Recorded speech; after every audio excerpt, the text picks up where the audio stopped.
Under the heading of pharyngeal abscess, in earlier presentation, the first variety, that is a quinsy, which means peritonsillar abscess, that we have already discussed. Today, the second topic we are going to discuss under this heading is acute and chronic retropharyngeal abscess. So first we will discuss about the acute retropharyngeal abscess. Acute retropharyngeal abscess is a very painful condition and it results from infection of retropharyngeal lymph nodes. Generally this condition occurs only in children. Why?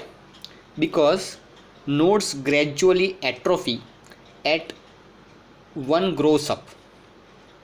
The nodes lie in the retropharyngeal space between the buccopharyngeal and prevertebral fascia.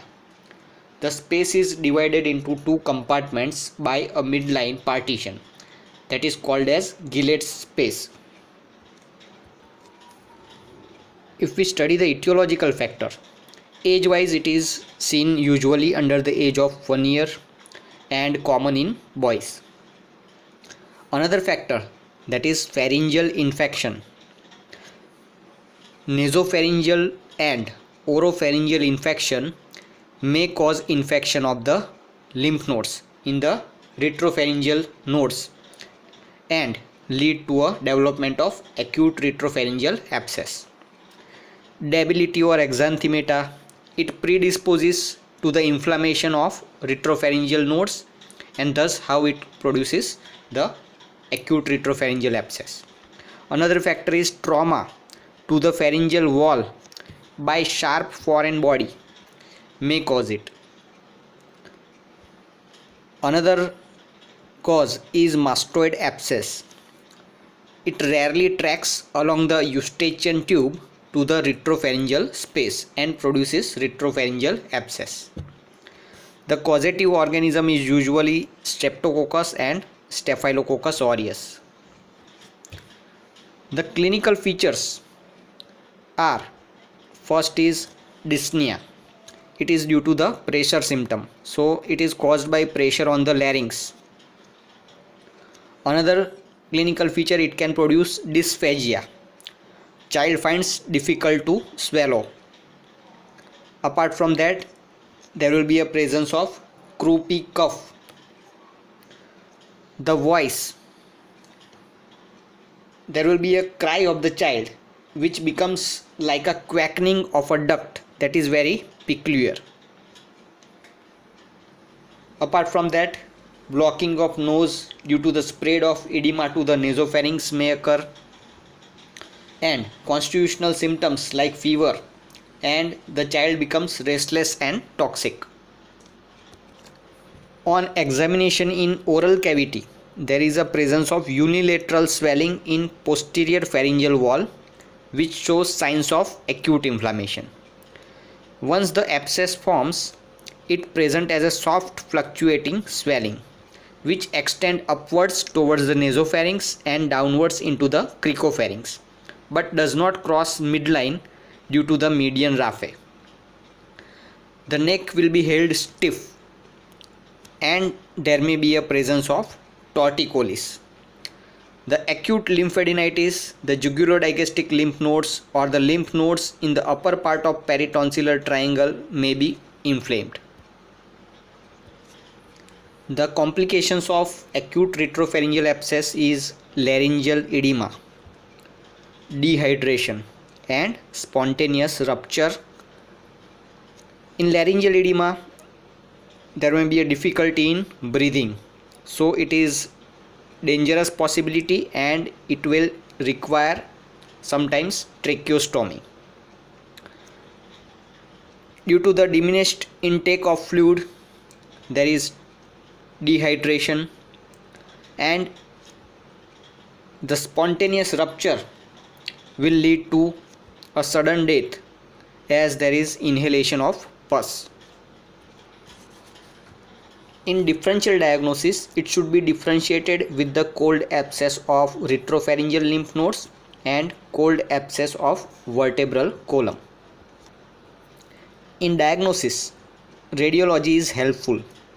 In this, lateral view of the neck shows soft tissue swelling in the retropharyngeal space, and there may be a presence of fluid level in the swelling. Treatment of acute retropharyngeal abscess is use of antibiotics to control the infection, analgesics and anti-inflammatory drugs, use of steroid if laryngeal edema is present. Nutrition, proper fluid intake should be also maintained. And the main treatment, that is incision and drainage of the abscess, should be performed transorally. It is drained without anesthesia after mummifying the child by wrapping in a towel and keeping the head low. One should not attempt to drain the abscess if the suction machine is not available, as there is a risk of inhalation of pus into the tracheobronchial tree. The general anesthesia may be hazardous here. Apart from that, another surgical treatment that is helpful, tracheostomy. It is required if laryngeal edema develops.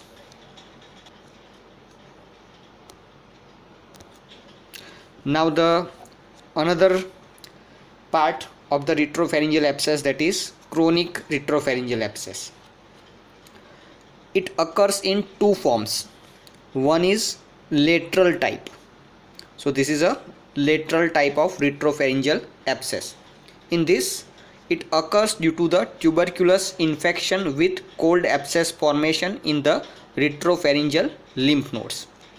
So in retropharyngeal lymph nodes, whenever the tubercular infection takes place and cold abscess develops, it results into the lateral type of chronic retropharyngeal abscess.